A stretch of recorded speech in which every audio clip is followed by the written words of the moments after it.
Then I think this is the final question. Hey, oh, this is a big one. This is from Mr. Ashley Mendes, who I booted out from my groups.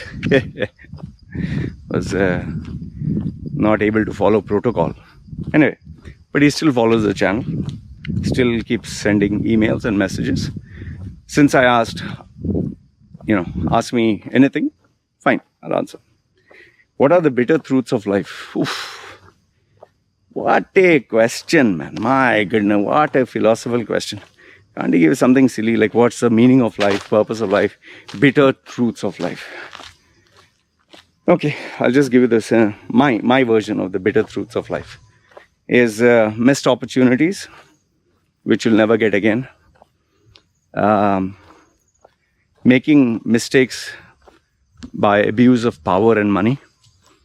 Having regrets that you cannot change the past. And yes, I think biggest one is in terms of money, because we think money and time as a resource, we can forever get it. Time you can never get, Money maybe, time you can never get. So these are some of the bitter truths of life, I think. And as you get older and older, you realize, shit, my time is coming up. Okay. So that, according to me, is some of the bitter truths of life. Okay, next one. Is college worth it? Should I do it? See, people who ask these kind of questions, it means their upbringing is not proper. And I don't mean it as an insult. If your mother and father did a good job raising you up, you would not have these conversations with strangers. They didn't have these conversations with you when you're young. So that is why you're confused, and that's why you're seeking answers to so many questions. A parent's job is to ensure that they have dialogues and communication kind of developed, where you not only answer these questions, but you also, foresee these questions coming. So you're asking because your upbringing has not been good and your parents didn't do a good job. And I don't mean it as an insult, I mean it as a fact. So is college worth it? Education, learning is always worth it.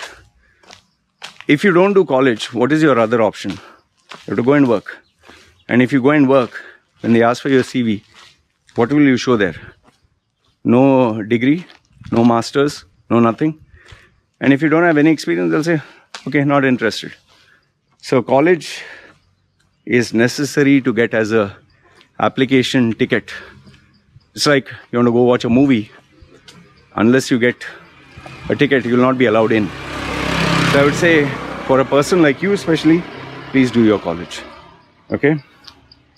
Next one, too many cuss words. What led you to use such language? And how is it affecting your professional life, personal brand, and online reputation? I've always felt that profanity is an expression. There are some people who like to use it to sound cool. There are some people who just like to use it for the sake of using it. And there are some people for whom just part of their nature. For me, yes, I used to use it to be a rebel. But then later on, it became part of my brand, the profanity. Today, however, I don't use as many bad words as I used to. Because, that showmanship which was there is a little cool and calm now. I talk to people as if I would talk normally.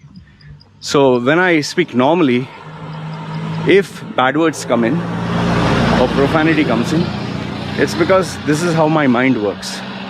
And I enjoy it. How has it affected my brand? People who are conservative can't handle it. People who are religious or whatever, they can't handle it. But the people who have the maturity to understand this is an individual style, they don't care. Have I lost business? Yes, of course. There are many brands that refuse to work with me. And you could say maybe my channel is not growing as much as it should be because I use profanity. But this is me. And I prefer being true to myself rather than just try to be a nice, decent, goody-goody guy. which I'm not. Okay, so yeah, my reputation, it is what it is. What do you assure, not assure, when clients take your service? It's given in the service level agreement. When a client takes my service, I tell him what he can expect. I tell him what I will not do. Like, for example, someone takes personal branding for earning money. I will assure him that the knowledge that I give him will be far better and superior to what he assumes he knows. The to-do steps, very practical. But in relation to success, do I guarantee you will become a millionaire? No, that's all bullshit. I don't do. Even when I do create a person's resume, they say, do you guarantee me a job? You will get a job. I'm not going to guarantee it. Because then if I say, okay, you guarantee a job, when? After 1 month? After 1 week? 3 days? 2 months? How do I know, man? Can I see into the future? So I have a service level agreement with every confirmed client.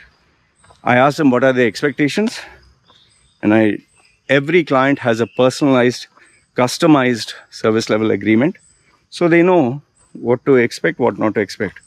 I never promise what I cannot deliver, because in today's online world, everything, you can take evidence for it. Next one. How is that talking about normal, extreme, controversial subjects doesn't put your business, personal brand, and professional life and reputation into jeopardy?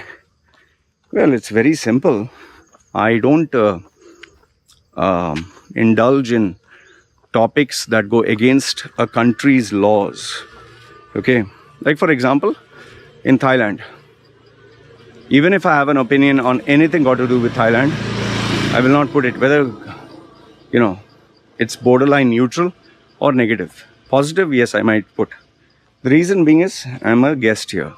If I was in India, I would not post anything negative about India, irrespective whether it is that. Why do you think Amir Khan, Salman Khan, all these actors and famous celebrities, they stay out of the controversy?